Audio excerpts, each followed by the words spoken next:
Bismillahirrahmanirrahim. Apakah Ustadz Khalid Basalamah sesat setelah beliau menyatakan tulang itu haram? Ya. Ada orang dua model. Ada orang yang dia pendalilannya sesuai dengan pemahaman para salafus saleh. Ada orang yang pendalilannya memang sudah bukan dengan pemahaman para salafus saleh.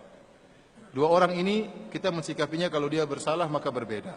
Ibarat saya katakan ada orang yang memang berniat dari Jakarta menuju Bandung, ada yang dari Jakarta memang menuju Garut.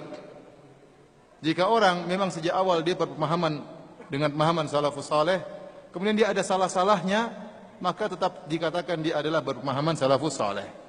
Ya, meskipun dia punya salah-salah. Kalau salah kita tegur, ya. Kalau ada orang sejak awal memang sudah bukan ke Bandung tapi ke Garut, maka ini bukan pemahaman salafus saleh. Maka kita harus bedakan dua model orang seperti ini. Orang yang berpemahaman para salafus saleh, cara pendalilannya jelas, Al-Quran, Sunnah, pemahaman para salaf.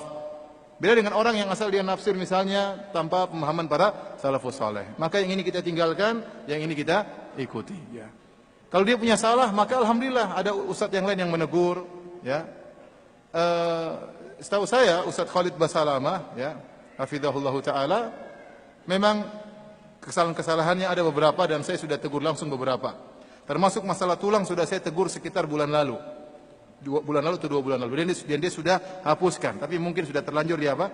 Terlanjur di upload oleh yang lain. Wallahu alam bisawab, tapi saya sudah tegur. SMS-nya mungkin masih ada, WA-nya, dan dia bilang jazakallah khair Ustaz, sudah saya suruh tim untuk apa? Menghapusnya. Orang salah mungkin, apalagi ceramah beliau apa? Banyak. Tapi saya akui bahwasanya banyak orang-orang mengenal sunnah dengan sebab beliau, hafizahullah taala.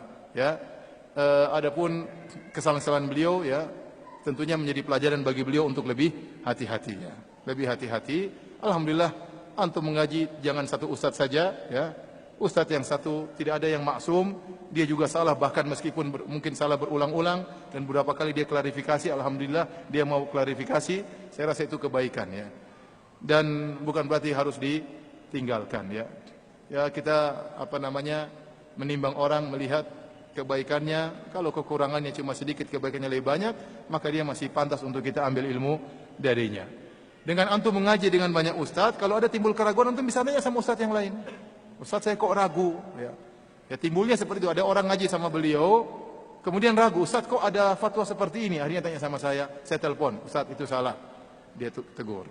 Ada lagi, Ustaz saya dengar Ustaz Khalid Basalamah bilang gini, saya telepon dia lagi, salah. Oh saya rujuk. Beberapa kali dia seperti itu. Ya. Beberapa kali dia seperti itu. Ya. Maka saya berharap kemudian beliau di kemudian hari bisa lebih baik, bisa lebih berhati-hati. Kita pun Ustadz terkadang demikian, terkadang kita kelepasan, terkadang kita interpretasi dalil dengan logika kita sendiri ternyata salah, ya. Ya, saya contohkan misalnya ini logika mungkin ada dalil menyebutkan tulang adalah makanan saudara kita dari golongan jin. Kalau golongan jin dapat tulang, maka dia akan mendapati daging yang begitu banyak. Allah jadikan di tulang tersebut banyak dagingnya. Kemudian mungkin dengan logika dia, kalau gitu jangan kita makan tulang, kasihan jin nanti nggak dapat makanan. Itu logika itu mungkin aja muncul dan itu salah. Dan itu apa? Salah, sehingga menimbulkan hukum tulang jangan dimakan, kasihan sama teman-teman kita, golongan jin nanti nggak dapat makanan. Paham? Tapi itu logika yang salah dan itu terkadang muncul dalam diri saya pribadi juga. Ternyata saya berinterpretasi, ternyata saya salah. Ya. Ya, ada terkadang kita hati-hati, terkadang kita kelepasan dan tidak ada orang yang maksum. Ya. Ya, jadi saya ingatkan kembali kepada awal, bedakan antara ustadz-ustadz yang memang mereka sejak awal sudah di atas pemahaman salafus saleh, kita kenal cara pendalilannya, terkadang dia salah, ya wajar. Tapi ada orang sejak awal memang bukan mengikuti metode salafus saleh, ya itu memang lain cerita, itu versi lain, ya, itu versi yang lain. Saya rasa antum paham akan hal ini.